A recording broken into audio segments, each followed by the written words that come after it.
Hey there, everybody. Pete Pardo here from Sea of Tranquility. Welcome to another episode of the UK Connection. They're the UK. I'm just the C in this whole partnership here. We've got in the co-captain's chairs Mr. Simon Bray and Mr. Steven Reid. Hello, gentlemen. Welcome to Saturday. It's Saturday. Yes, it's really Saturday. Yes, it is. And if you believe that, I got a bridge to sell you, right? Don't break the illusion. Don't break the illusion. Come on. I know.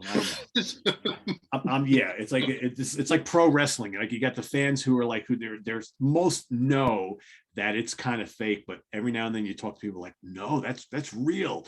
So those folks are like, no, they do sit here on Saturday afternoon and do this show for us, right? Anyway, it does not matter. When we record this show, you guys are watching on Saturday. That's the important thing. So today we're going to revisit a popular theme from a couple of weeks ago, favorite and least favorite album. And of course, we started with Judas Priest. We had to move our way to Iron Maiden. So as we did in that episode, we've each picked out our two favorite albums, our two least favorite albums, and one wild card album. And Steven, you want to describe the wild card and what the criteria is for that? Well, I really quite like the wild card because the criteria is that there is not very much criteria. Yeah. And I like that because we are quite strict and rigid when we do album ranking shows. We don't really include live things. We don't include EPs very often. Anyone that wants to choose a wild card, as long as it is a release of some sort from the band we're talking about, it can be a wild card. And it's not quite a favorite. And it's not quite a least favorite. Yes, it's something you've got an affection for whatever reason it may be. It's the dark horse of the catalogue, or it's where you came in, or it's got a song that you love, but the rest of it might not be so good, or it's the album that you love that everybody else hates. Something along those lines. Makes a lot of sense. Makes a lot of sense. Mr. Simon, might you have a beverage today? Of course I do. Just the one. And you know, it's pretty obvious what it should be, isn't it, kids? Am I right? You know it makes sense. It's Trooper. Of course it is. Yes, it is. Yeah, in a Trooper glass. Man, you were hitting all which may, today. And I've just realized I really should be more organized. Which may or may not. So come in a big Trooper thing, or it could have actually come in. This big Trooper thing. Wow. Yeah. And there's another one upstairs, but I just couldn't be asked to bring all three down. So yeah. It's a lot to carry, right? Oh, and with all this stuff to my right, I'm trooping it up. It's the only way forward. Yeah. All for that. I'm gonna pour it so that nobody can see me pour it badly. And then it will majestically rise upwards. Yeah. As things that rise do. Yes, Stephen. Yes. So, well, I wonder what I've brought today. And I've got something different to what Simon's brought. I feel maybe underprepared or maybe not. Here we go. I have a Fear of the Dark. Wow. Is what I've got. Dark English Stout. Now, I haven't tasted this one before, so that's what I've got for today's show. And it may or may not have come in one of these spectacular things. Wow. Nice. Which is really quite nice. Which means that it also... there we go. But Simon, yours is premium. There you go. Yes, Look at that. Fear of the Dark Stout. I like it. There we go. I haven't tasted it yet, but we'll find out. Well, I'm kind of ashamed because I can't live up to either one of those. And I haven't been to the beer store since in 2 weeks. So the only thing in my refrigerator is the last of the Keep It Crunchy, which everybody's already seen. My granola stout. That's all I had in the fridge. I was very disappointed. A little while ago, I'm like, all right, we're getting ready to do the show. I open up the fridge and I'm like, oh, okay. I mean, you're Sorry, everyone. You're bound to have a Sharpie or something in the house. You could see that. You could just have scrawled Iron Maiden across the front of that tin, Pete. There we go. Yes. Oops, I just gave something away. Damn it. Oh, well. I think folks watching the show, I think pretty much know what I'm going to pick. So it's not that big of a surprise. So anyway, as we normally do, we'll each give our 2 picks for each category, and then we'll go around. So Simon, why don't you kick us off with your 2 favorite Iron Maiden albums and why? My 2 favorite Iron Maiden albums. You know, I found this much more difficult than The Priest. Yes, much more difficult. Much more difficult. The top 2 have changed. Even today, they have. And I thought to myself, should I really go for 2 really early ones? I know, like a bit of a dick, but I kind of did. So you know what? Yeah. And do you know what? As part of the research, obviously I went back and watched Pete's ranking of the Outlaws and not the Outlaws of Iron Maiden. And do you know what? Just for once in his life, he's right. Peace of mind. What an absolutely spectacular record. Because I'm old. Yes, indeed. Just look at the track listing. It's just absolutely orgasmic. Where Eagles Dare, Revelations, Flight of Icarus, Die With Your Boots On, The Trooper, the single greatest thing in the history of mankind. Oh yes, very nice, Stephen. Yeah, The Trooper was my ringtone for many years. Yeah. It isn't now. Still life, Quest for Fire, Sun and Steel to Tamerland. Ladies and gentlemen, I give you the greatest Iron Maiden album. And, both myself and Peter are correct. It's just fucking brilliant. And really, supporting one of Martin Birch's best productions, I think. Yeah, exactly. Exactly. Because I may go on to say it later. Maybe somebody else will. But some Maiden albums sound a bit shit. Yeah. I couldn't imagine which ones, right?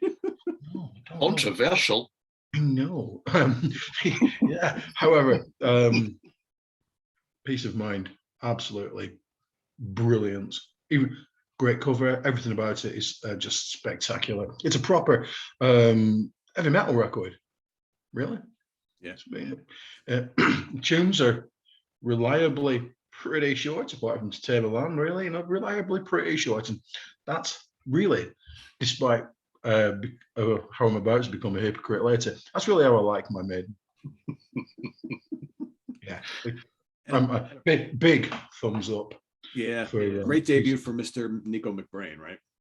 Yeah. Absolutely. Flawless. Cool. Yeah. Am I doing both or just the one? Yep, go with your second one, yep. Okay, yes indeed. Oh, I ummed and ahed about which would be the other one. And you can rest assured I'll be mentioning the other contenders in my wild card as a big cheat, because that's just the kind of guy that I am. My other favourite Maiden album is Killers. Yeah, it just, wow, just so punky. It's just so metally. It's just so fucking great. Arguably, all my favorite Maiden songs are on this. Rothschild, coming to get you. Oh yeah, it makes sense. Definitely not creepy in the slightest. It's just great. It's just, yeah, I just love it so much. And the energy. That's what it's got. It's got just a massive amount of energy from all of them. It also reminds us, does it not, how Iron Maiden, how they started, sound remarkably not right much like they do now.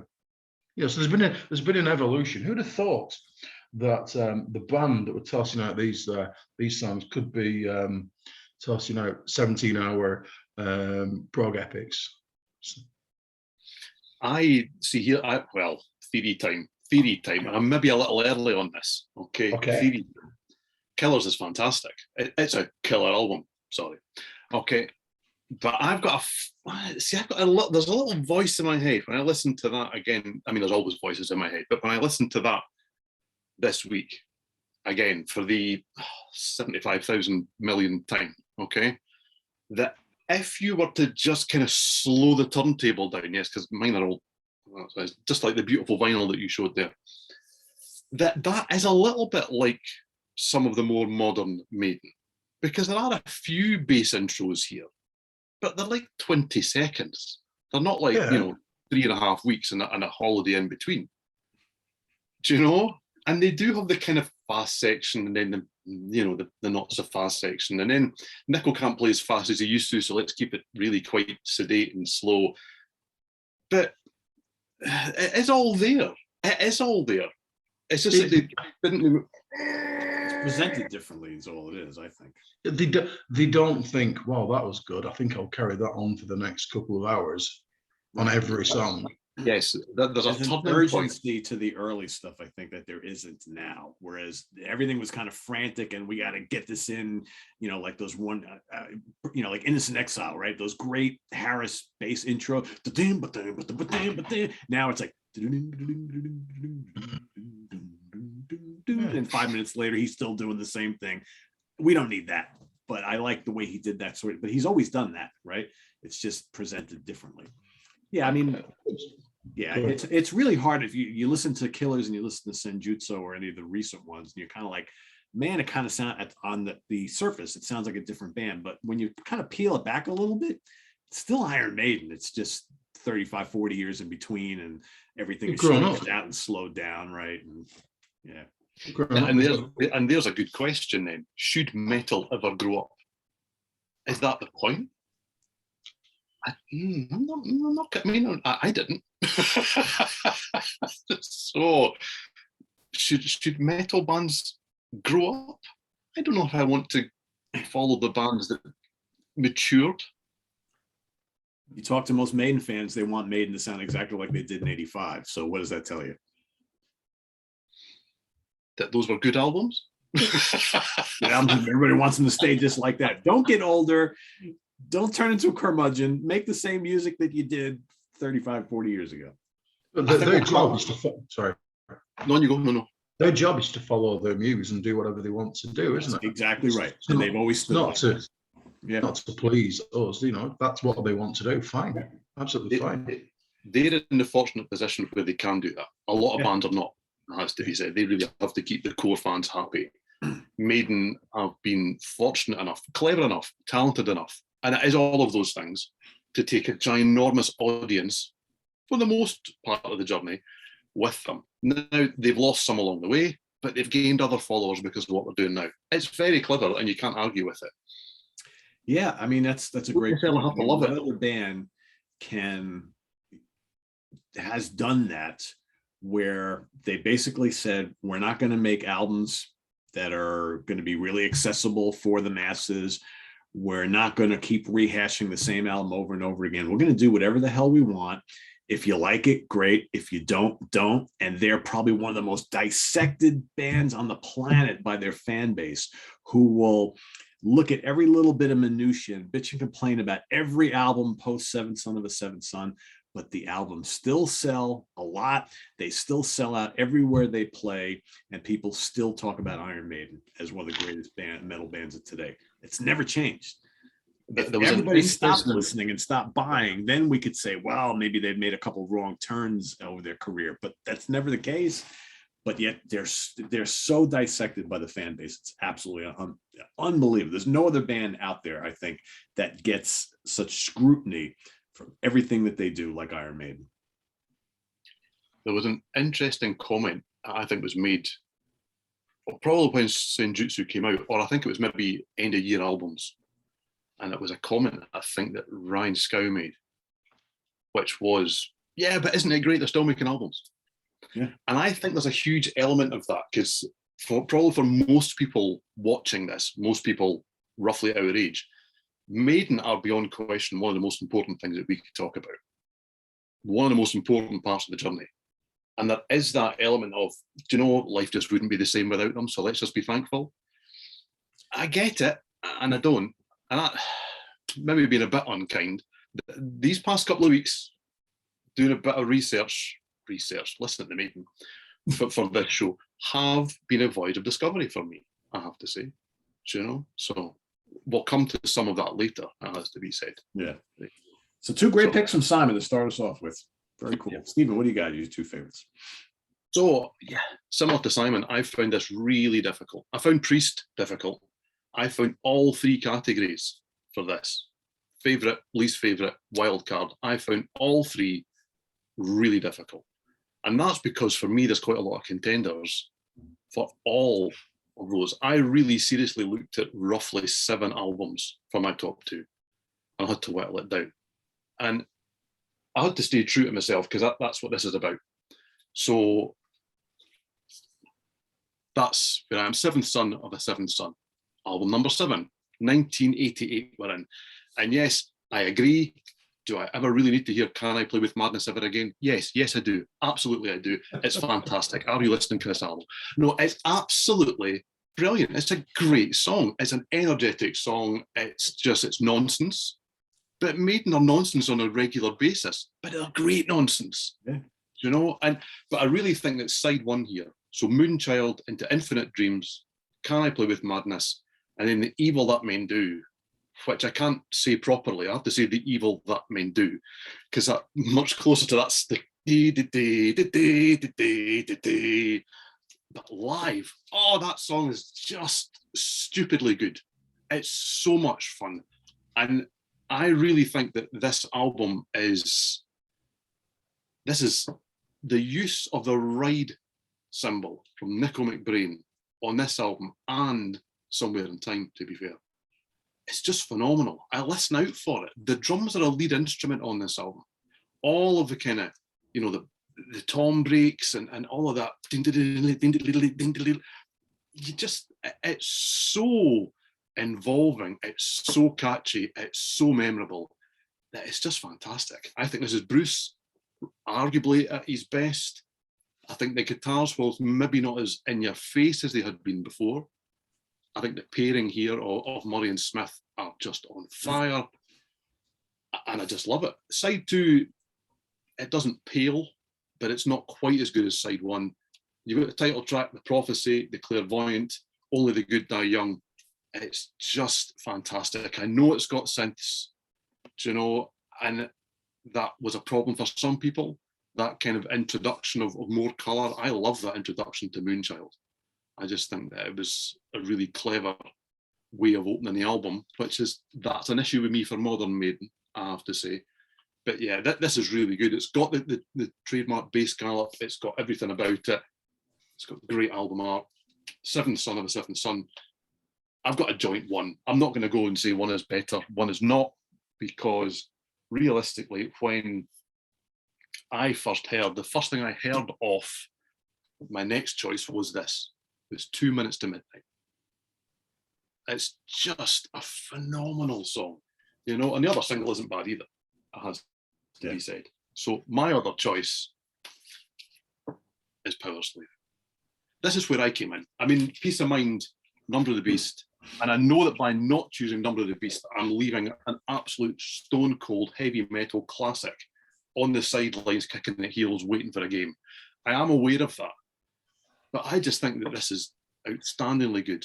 I will admit that the 2 singles and The Rime of the Ancient Mariner kind of leave everything else in the shade a little bit.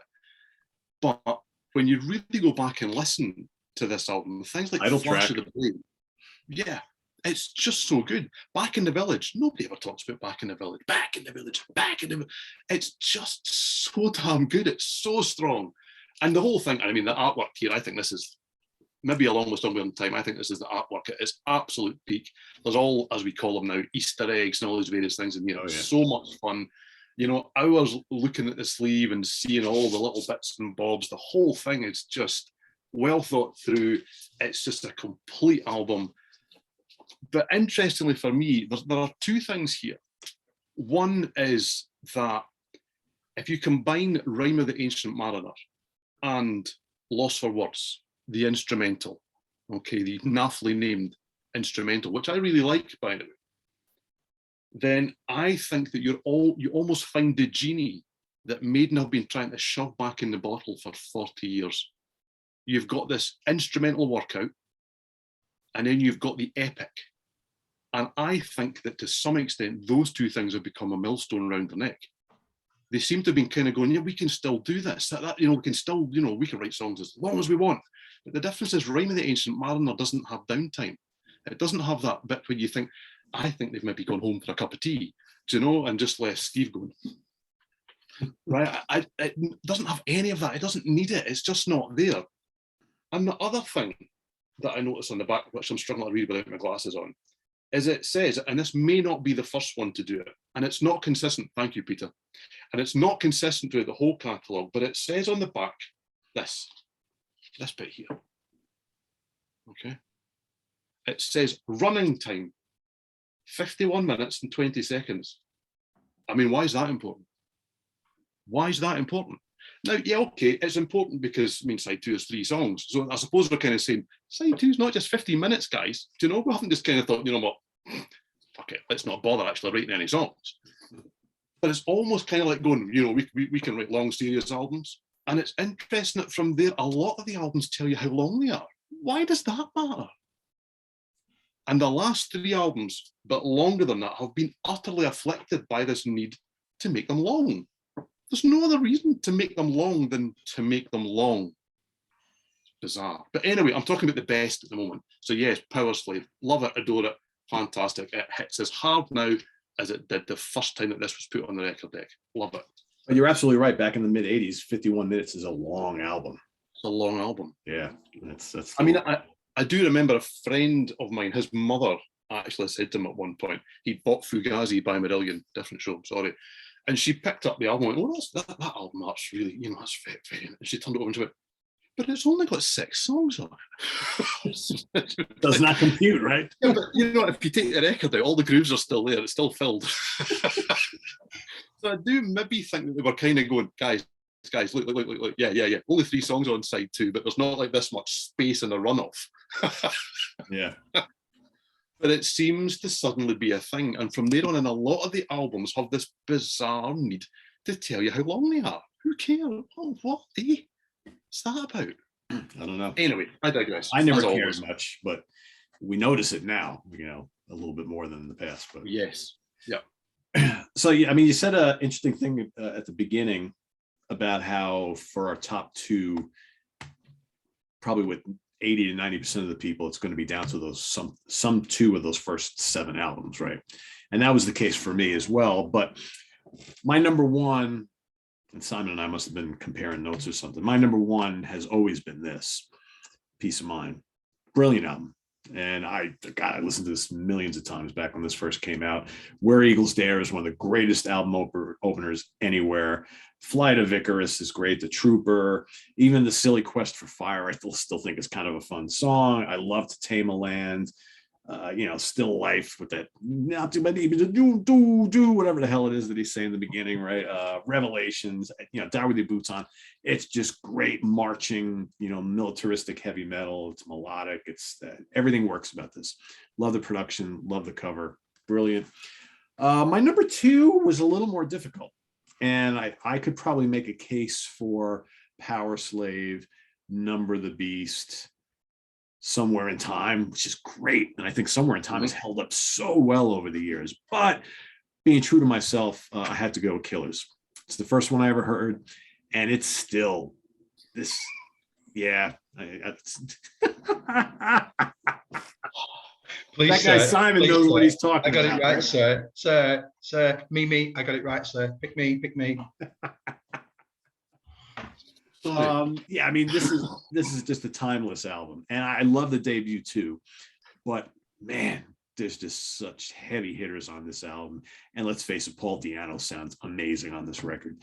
Prodigal Son, Innocent Exile, title track, Wrathchild, Murders in the Rue Morgue. It's just the bass sounds great. The guitars are energetic. The drums are great.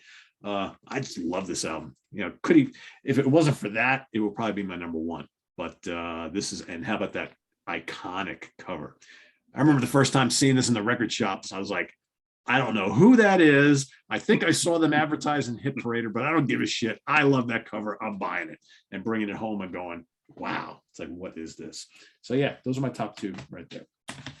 Back to Simon for the bottom two. Sorry, I was just going to say Killers for me. Simon hit the nail on the head about being punky, but it's the perfect bridge between the debut and Number of the Beast, isn't it? Isn't that just the perfect bridge? It is just, it just brings the punk and the metal together in the most perfect of ways. Yeah, and I think, you know, and we have to mention it because I think a lot of our British friends will get upset with us if we don't. It's a perfect representation of what the new wave of British heavy metal was all about. That's the album. That's the poster child for that whole movement, in my opinion. Yep, so I'll agree with that. We concur, don't we? Now the crap. Yeah, and do you know what? And I think me and Stephen have said this either off mic and also in the comments. I think it's too easy to go, hey, the Blaze years, it's like shooting fish in a barrel, because do you know what? As I'll say shortly, there's some good shit on that. So there's stuff that I wouldn't say I dislike more, but there's stuff I go to less. You know, I could have no Prayer for the Dying. You know, it's not something I pull out on a particularly regular basis. But when I was, you know, leafing through the collection, as it were, yeah, 21st Century Maiden kind of doesn't always do it for me, and I'm particularly thinking about You, A Matter of Life and Death. It's not to say it's a terrible record by any stretch of the imagination.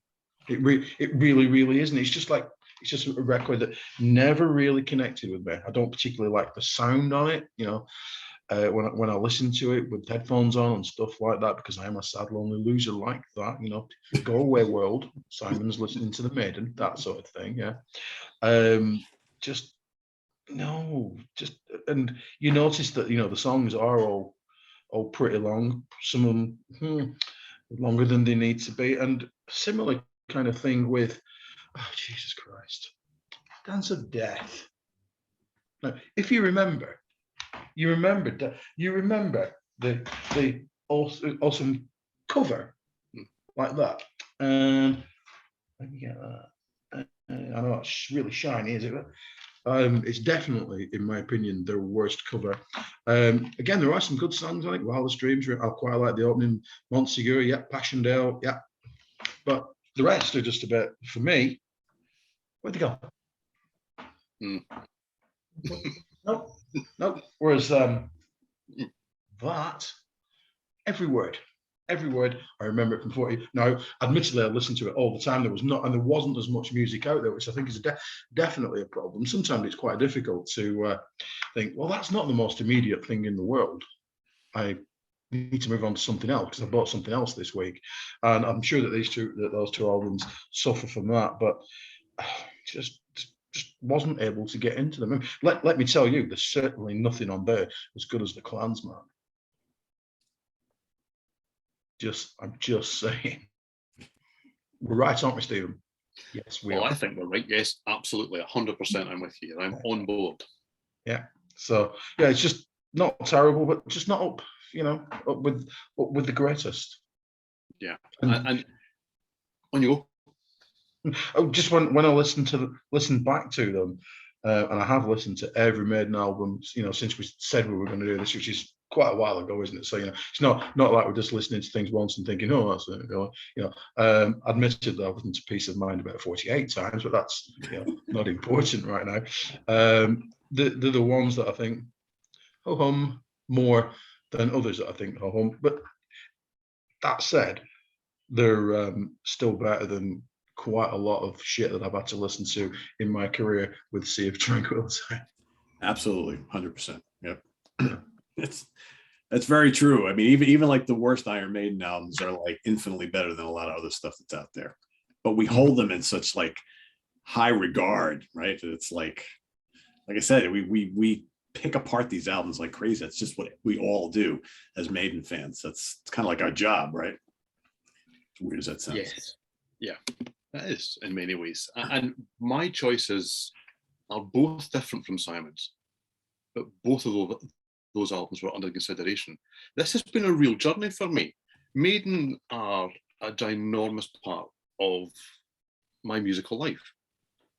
They really are. And as I've got tons of other stuff, all of the albums. Well, I now have all of the albums. This past couple of weeks, I go into these with an open mind, as we all do. Okay, as we all do, and I think we've all admitted on certain shows that we've done that as we listen to these things, just in the lead up to the shows, we kind of go, oh, okay, hold on, learning something new here. And I must admit, I learned something new because I now have things like this in my collection. Now that's new.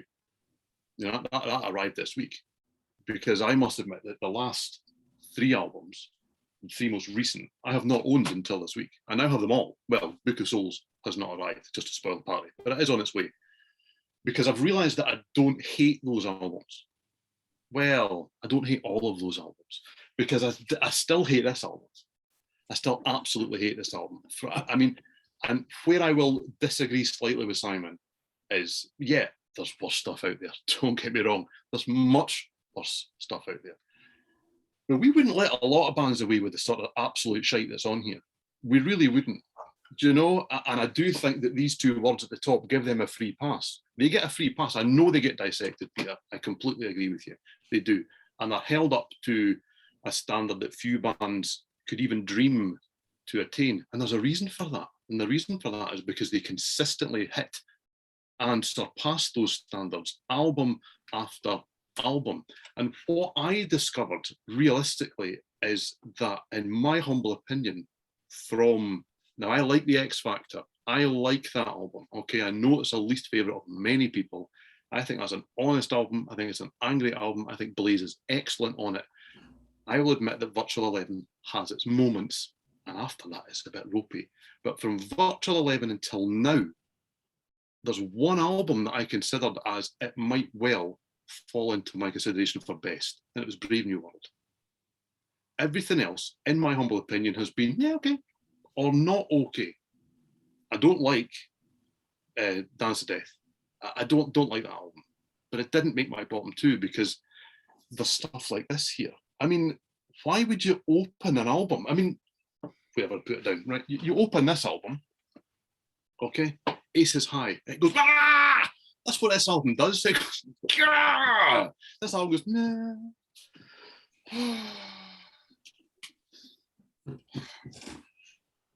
It does that for 5 minutes. 5 minutes. Now, if this was a power metal album by a power metal band, we'd all be going, nah, these bloody intros are nonsense. Absolute nonsense. And okay, they kind of give it a name, but they're sensible enough not to say it's all of track 1, because track 1's 2 tracks. It's not 2 tracks, it's a boring bit followed by a 2 short bit. You go, that's quick, oh, it's finished. What's the point in that? Why did they do that? I don't understand it at all. And then they go and do it again. I don't know, what is that? Roar. I don't even know what that means, right? Or it's just exactly the same, and it's absolute rubbish. We wouldn't let other bands away with this and go, yeah, well, everyone has an okay album and a not so okay album. It's poor. It's really poor. And it's this obsession with filling the album with 10 minute 59, 8 minutes 28, 9 minutes 3, 7 minutes 48, 9 minutes 6. I mean, that's the last 5 songs on this album that you could half and say exactly the same. There's nothing on them that you think, well, do you know what? If you took out that 3-minute section, this song wouldn't make any sense. There's nothing on this that you think there's a reason why. You go and listen to a prog epic album that is 1 track across 60 minutes. It's got movement, it's got dynamics, it's got pacing, it's got the journey, it's got a story. That's what that album does. It just goes for far too long. And there's maybe 2 songs where it goes, and then they stop it again. It's almost like, hey, there's a Maiden you wanted. Hey, we don't want to do that. And they want to give you really one of the worst album covers possible. It's just nonsense. Yeah, it's not a very good one, yeah. I mean, by this stage, they're really kind of going, I don't think we like Eddie very much, but we've got to do it because the fans would just want to. If there's not an Eddie on the front, that's not Eddie. What the hell is this thing? What the hell is that? This is plus kids' TV off the Disney Channel on a Saturday morning. What the hell is this nonsense? Absolute. Oh, and I mean, this and A Matter of Lifeless Dross. Okay, those were the two albums that made me think I don't like Iron Maiden anymore. I actually don't like Iron Maiden anymore. And I didn't buy anything, the last two, on the strength of having listened to this loads and loads and not buying it because I didn't like A Matter of Life and Death as much as Simon dislikes it. Those two albums nearly killed my relationship with Maiden. I must admit that the most recent two are markedly better than that, but they both suffer from exactly the same issues. Both, and really do. For me, the prime example is an Empire of the Clouds from Book of Souls. That's an 18-minute song that just goes. I mean, closing the album out with 20 minutes, you could basically remove. I just don't understand it. And yet, my least favourite Maiden album is still this one. Okay, because this is just to come off the back of the albums that this band came off. Do you know, to come off the back of, Peace of Mind, Power Slave, Somewhere in Time, Seventh Son of a Seventh Son, Let's Be Shite. I mean, this is it jumps off the cliff. There's 2 years between Seventh Son and this. And you had a band that were exciting and dynamic and invigorated. And they just get, I mean, what is good on here? You mean you don't like Bring Your Daughter to the Slaughter? No, I do not like Bring Your Number Daughter. one British single. Do you know, it was validation for me because probably like yourself, Simon, unlike you, Peter, we didn't have things like FM radio playing lots of rock music and metal. The UK had none of that, zero, zilch. If you were lucky, in a month you may hear AC/DC on the radio once. You may get Maiden's new single. So when the worst thing that I'd ever heard from them went to number one, I didn't know whether to wet myself or shit myself. Do you know, it was just like, I'm excited because everyone's going, oh, that band you love are at number one. Or was I really unexcited because it was utter garbage? I'm not very sure. Do you know, and that really has stuck with me. I mean, Tail Gunner's okay. I don't mind Tail Gunner. Holy smoke, it's verging on parody. It's just, holy smoke. It's like, what is he doing? It's the bizarrest thing. And I just don't like it. I mean, Mother Russia, that verges on laughable. I just really think that it's nonsense. It really is. There's nothing going for this album. Nothing going for it. Other than the fact that they were clever enough when they reissued it to do that with the album cover. Because there's the album cover. That's not the album cover, So at least they kind of looked at it and went, there's a good idea there somewhere. And that's it. I really dislike this album and dislike it intensely. But there you go. So that's my bottom two. Well, the bottom two was really hard for me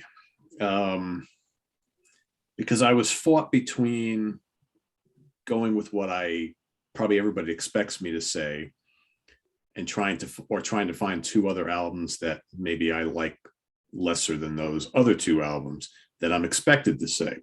So I went and re-listened to some of the albums that I'm like, all right, these aren't classic Maiden albums, but let me re-listen to them and find what it is I like or don't like about them. So I did that. And a lot of the ones you guys have already mentioned, I went through and I'm like, all right, well, there's obviously some weak material on these, but there's also some songs I like. And then I went and listened to those other two albums. And I was like, all right, I'm going to do what I'm expected to do here. So my bottom two, and there are reasons why. The X Factor and Virtual XI, Virtual 11. I think there are some good songs on these albums, just like there are good songs on a lot of these kind of subpar Maiden albums. I think Sign of the Cross is a terrific track. Lord of the Flies is fun. Some other good tracks on there as well. I think there's some good songs on the Virtual album as well.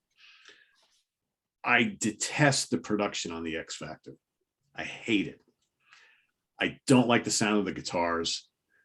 I hate the sound of the drums. The drums are very click-clacky, sound like they were recorded in a cavern. My biggest issue, however, with both of these albums, and I like him as a singer, I hate Blaze Bayley in Iron Maiden. I just don't think his voice fits this band. And I find like the X Factor, especially, I think they were trying really hard to tailor their sound to fit his vocal style. And a lot of the songs were really slow and pondering. The production certainly doesn't help. And to me, it sounds very uninspired. It's got its moments, and I will say that. The second album with him, I think, is getting back more to a typical Iron Maiden style. I just don't find like at least half the album is just, to me, very unmemorable. But there are, The Klansman is a great track. But again, we're seeing on these two albums, this whole let's do 11-minute long songs or 9-minute long songs just because we can. And that, like Steven mentioned, that happened earlier, but all of a sudden it's starting to rear its head a little bit. Yep, exactly. Running time's important. Yeah. For me, though, it's like with a lot of these other albums that we've talked about in the bottom half, there are some clunkers.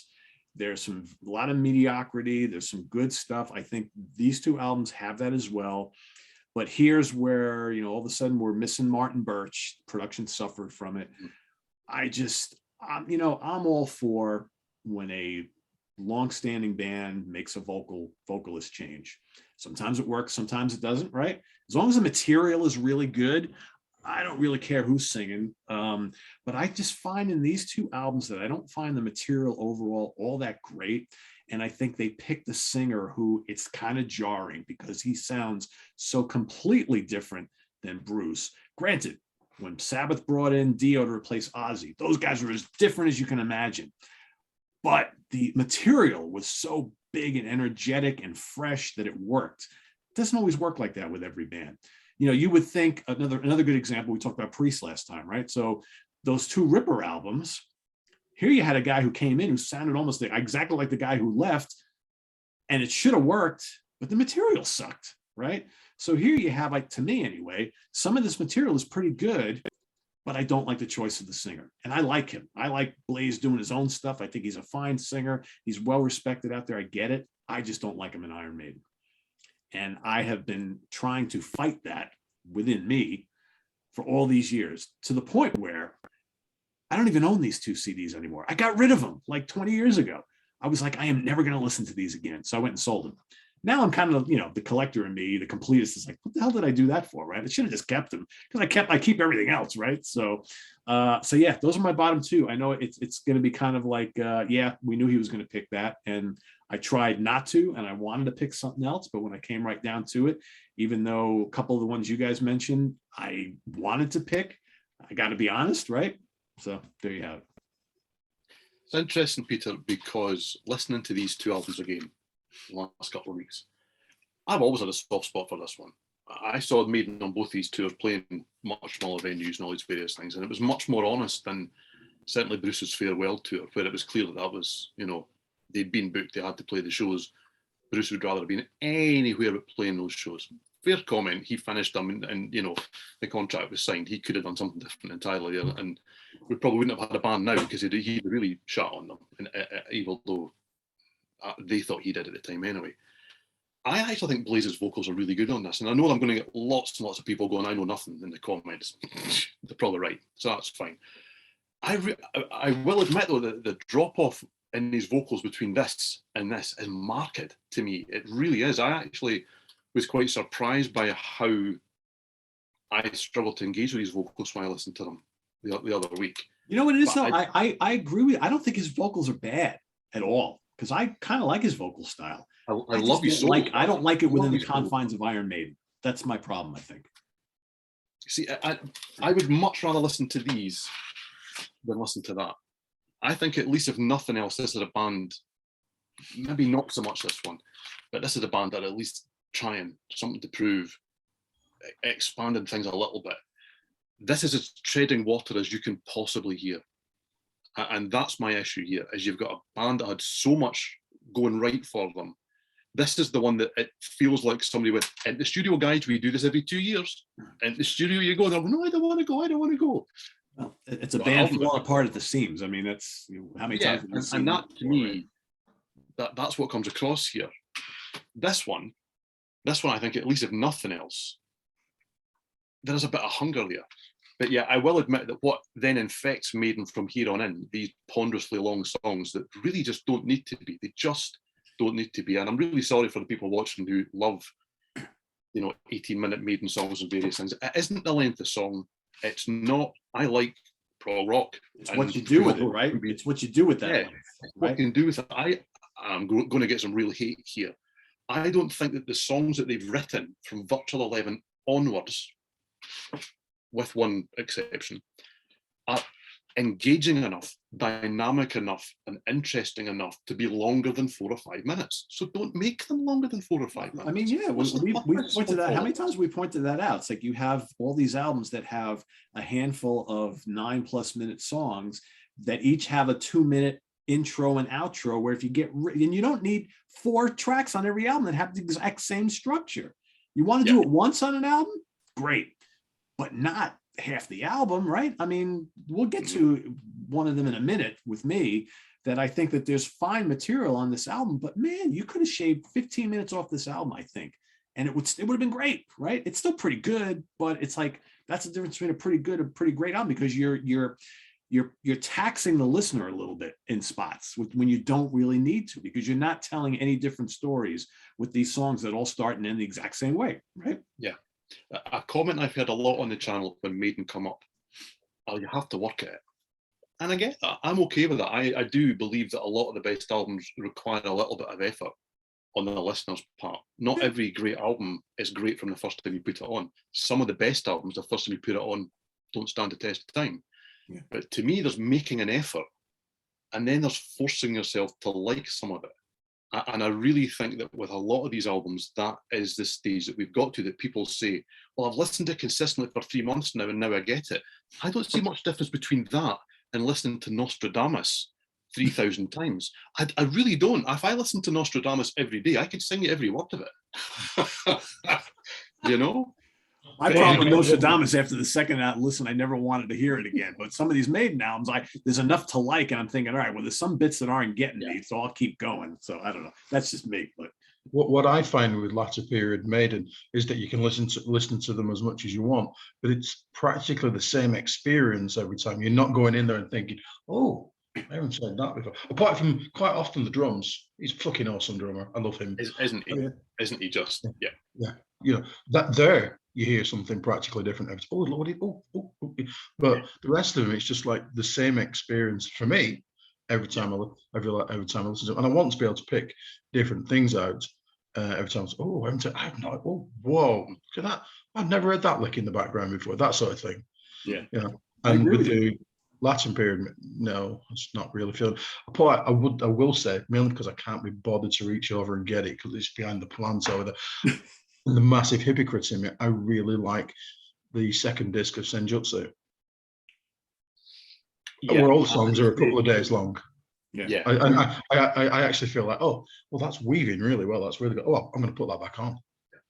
Despite 3 minutes at the beginning of doom, doom, doom, doom, doom, doom, doom, doom, doom, doom. It's like they took that long meandering section of Rhyme of the Ancient Mariner and they put it at the beginning of and ending of like 5 songs on every album since, right? Yeah, I do. I mean, I know that they got huge plaudits for Rhyme of the Ancient Mariner. I love that song. I clearly love an album. But there does seem to have been a desperation to say, it wasn't a one-off, guys. You know, we actually can do this all the time. We're going to give you lots of little baby Rhyme of the Ancient Mariners, right? I really don't want you to. But Simon's absolutely hit the nail on the head. When I was listening to these albums, and as I say, I now have completed my Maiden collection because I didn't have the 3 most recent albums until this week. And that is based on the strength of maybe half a Book of Souls. And I'm kind of thinking, I maybe have cut off my nose to spite my face here, because actually half of this album is really pretty decent. I don't think it's great. I think half of it's really pretty decent. And yes, the second disc of Senjutsu actually is quite engaging. I can live without the first disc, and there's the rub. That it is a double CD, where both albums, I mean, in CD age, arguably it's one CD. I think the outro of the last song, you genuinely think, they are adding these minutes here to make this a double CD. This is just bizarre. But anyway, genuinely both CDs, both discs are album length. Yeah. But one of them's good and one of them's, yeah, it's all right. Why release the yell right? I just don't understand it at all. Because they want to see can. these are cool. Yes, absolutely, because they can. Yeah, can't argue with that. All right, wild card time, Simon. What do you got? Well, I've got some just because I'll show this one, Made in England 88. Not because I actually like it, because I listened to it today and it sounds like shit. Now I don't know. I don't know if that's because it's a picture disc. Yeah, nice, nice though. That is nice. Show and tell, Simon. I love it. Yeah, I like that. Yeah, it's sexy. Nice. I can show all for this. And in the packaging's really cool. And and then you think this band did that, and they did No Prayer for Dying as well. Yeah, and the reason I really want to mention this. Oh yes, yeah, is because it's one of the very few things that my younger child has ever bought me. Nice. Yeah, he seems to sneak into our house occasionally. Now he's realised that I'm soon old and I'm going to die, and he has to be nice to me. So he started seeing which Iron Maiden albums I don't have on vinyl. And 3 o'clock in the morning, he's going through the closet. He's like, all right. He started buying. Guess I got to return that one now. Shit. Yeah. Texting his mum going, does Dad have Number of the Beast on album? Is it just on CD? And his mum will go, fuck me, Sam, do you have it? And obviously, because we've all got it, I know that I don't, you know what I mean? And I'm able to say that, even though I'm like 50 miles away from her relaying that message to him. But I just wanted to say that because it got me a gift. And also, it's Father's Day soon in the UK, isn't it? Just saying. Yeah. Obviously, the album that got me into the Maiden, I need to mention, which is Number of the Beast. It's perfect. It could have been in the front. Well, Gangland's, but such is life. Really, really, really, really like Brave New World. Really, it's so close to being in there. But my wild card is Rocky in Rio with the cool cover, which lenticular. Okay, I like that, and it's purely because I saw them on the tour. It's a fantastic set list, and I mowed the lawn listening to it yesterday. And I thought, you guys are mowing lawns already? Oh, please don't start. Well, it's been really sunny, and the dogs have been our Joshua's dogs have been running around on it, so it needed a bit of a mow just before it started bloody well snowing here. got to get it. It does look a little bit like Wimbledon right now, but with a bit of snow on it. So I mowed the lawn yesterday, and I thought to myself, by Christ, this is a great record. It's got all the Maiden you could ever want, and yeah, awesome, love it, and cool cover. That's right, awesome cover. It makes sense. So, cool. yeah. All right, those are my 78 wild cards. Well, I am very similar, Simon, because I found the wild card to be really quite difficult. So I whittled it down because, what a comeback. This is a great album. It's an absolutely great album. Brave New World is a great album, but everyone knows it's a great album, so I didn't choose it as my wild card. Do you know? Somewhere in Time, because of where it falls in the catalogue, doesn't get, I think, as much love as it deserves. But it's a great album, and everyone knows that it's a great album. So I didn't pick it as my wild card. I mean, realistically, if I can find it in all this pile of vinyl that I've got sitting down here, this is one of the seminal albums of the 80s, okay? One of the best live albums of that decade, if not beyond then, okay? But everybody knows that, so it's not my wild card, So now that you've whittled down basically the catalogue, I thought, well, I can't go the whole show and not mention Paul Di'Anno and Clive Burr. I just can't do it. But I knew that one of you fine gentlemen, or both of you fine gentlemen, would choose Killers. And I love the debut. Not disappointed. I love the debut, but same again. You look at the track list in the debut and you think, well, it's not a wild card. It would be an unusual choice. for most people is one of their favourites. Not everyone, because it's a great album and it really has its place. And if you were there at the time, which I'm a little too young for that, I can imagine how that would just blow your world apart. Okay. So the wild card I went for was this.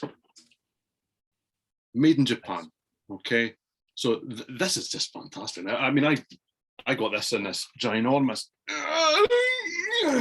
thing way back when in 1990, because that's the last time that this was reissued. It's just bizarre. It's just bizarre. I mean, I know that Di'Anno doesn't get a huge amount of love from the band. I kind of get why. Not the most complimentary chap about them all since he's done that, to them. But I tell you what, man, oh man, this is fantastic. I mean, I've only got 4 tracks in this version. There is a version with 5 tracks out there. It's also got Rothschild alongside Running Free, Remember Tomorrow, Killers, and Innocent Exile. It's not even the tracks you would necessarily expect. But man, oh man, they're good. The energy, the vibrancy, the performances. Burr is fantastic on those songs. And I wish that I'd got a release that shows, if you go and look at the back of, well, down here somewhere, Killers or Iron Maiden, and you see that Clive Burr almost had this tom way up here somewhere. Nobody else was doing that. There's no need for it. It's great. I love it. It's just daftness for the sake of it. It's just a bit of show. But this is just, it's brilliant. I mean, the band didn't even particularly want to release it. The Japanese label were kind of like, we want a live album. And this was what they got. I'm so glad that they did, because it's just so good. Now, the only downside about this is Di'Anno's last recording with a band he had. This is the last thing he did with them. It's a good way to go. Is that the versions in this box, excuse me, all come with a bonus track. And the bonus track is Listen with Nico. Okay? So it is literally Nico McBrae going, oh guys, oh chat. Here's a story for it.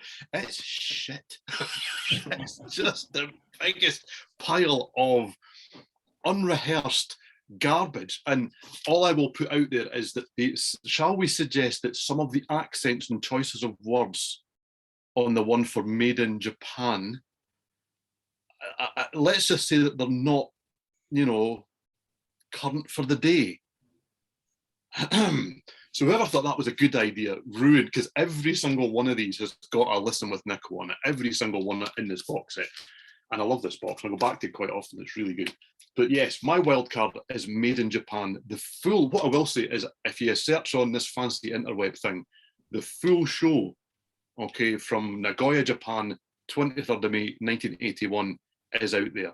If you love Iron Maiden and you've not heard it, go listen to it. I mean, if you'll pardon my language, fuck me, they were good. Wow. Honestly, I mean, I really seriously wish that I'd seen the band at that stage. I really do. I love Dickinson with the band, and live they've been outstanding nearly every time that I've seen them. But I would love to have seen that lineup. It's a different dynamic I altogether. think we all would have at least to go once, right? Yeah. Absolutely. And yeah, if you want to have a listen to that, it's just angry and phenomenal. Love it. So that's my wild card, Made in Japan. Cool. Good choice. All right. So for me, the wild card was tough. And I decided I wanted to do something from the latter part of the catalog. And again, for my criteria wild card, it's like, all right, it's not one of the best. It's not one of the worst. Could be a live album, could be an EP or something that kind of sits somewhere in the middle. So I decided, because I've been listening to this quite a bit of late, and I kind of enjoy it. And is it one of the best Maiden albums? No. But I'm finding, and Simon kind of touched on a little bit ago, that there's a lot of material on here, and I'm really lately discovering a lot of stuff on the second disc, and that's Senjutsu. When I first got this, I really enjoyed disc 1, and I still do. But this 2, I was kind of like, oh my God, 10, 20, 12, 39, 11, 19, 41 minutes. Oh my God. It's like, and there's a lot of those long intros and all that kind of stuff. But man, you peel back the layers a little bit. Darkest Hour is great. Hell on Earth is really good. I like The Parchment. I like Death of the Celts. Again, 41 minutes long. You trim off about like maybe 7 or 8 minutes out of all of that. There's some good shit there. And I really like the title track a lot. I really love Stratego. And I love love, and a lot of people complained about this song when this first came out. I love the Writing on the Wall. Absolutely love it. It's a little bit different for them, but I totally dig it. And is this a classic Maiden album? No, not even close. But it's pretty damn good. I know this has divided the fan base big time. There are some who really like this a lot. I've seen people call this the best thing they've ever done. Yeah, that's stretching it. But there are people who say this is like the worst album they've ever done. That's really stretching it, I think. It's a good, solid Maiden record. It's not great. It's not terrible. It's good. And it's not that much different than everything else they've been doing for the last 2 decades, right? I mean, that's the thing. It's got its really strong tracks. It's got some stuff that's kind of like, but I like it. I like the artwork. I think it's kind of cool. It's got lots of Eddie and, you know, all this fun, cool stuff. I mean, who doesn't love all this? So yeah, that's my wild card. Senjutsu. So that's that is our look at favorite, least favorite Iron Maiden albums and our wild cards. So let us know what other bands you'd like us to tackle on this little thing we do here on the UK Connection, because there's plenty of other bands that I'm sure we're well familiar with that have big catalogs that it will be a challenge to kind of do this whole thing. So so stay tuned for more in the coming weeks. Visit us on the web at www.seatranquility.org. We're on Facebook, we're on Twitter, of course, we're here on YouTube all the damn time. In fact, we are all together all the damn time, so much that the 3 of us are coming back tomorrow for an album homework assignment. Simon and myself going head to head. Steven is going to officiate. Shit. Should have done that, shouldn't I? Shit. Put him on the spot. So stay tuned, man. You guys get a double shot of the UK Connection this weekend. Make it up, Simon, because you can't deny it once the show's started. Just hold up an album and Peter will be going, never seen that before in my life. That damn Pete, he can't keep his trap shut. He's got to spoil all the surprises. I'll send you something big with lots of swear words. So stay tuned for that coming up tomorrow. And thanks everybody for watching us here. We appreciate it. Enjoy the rest of your Saturday. See you tomorrow here from Simon and Steven. I am Pete. Have a good one, everybody. And we'll see you on album homework assignment. Take care. Bye-bye.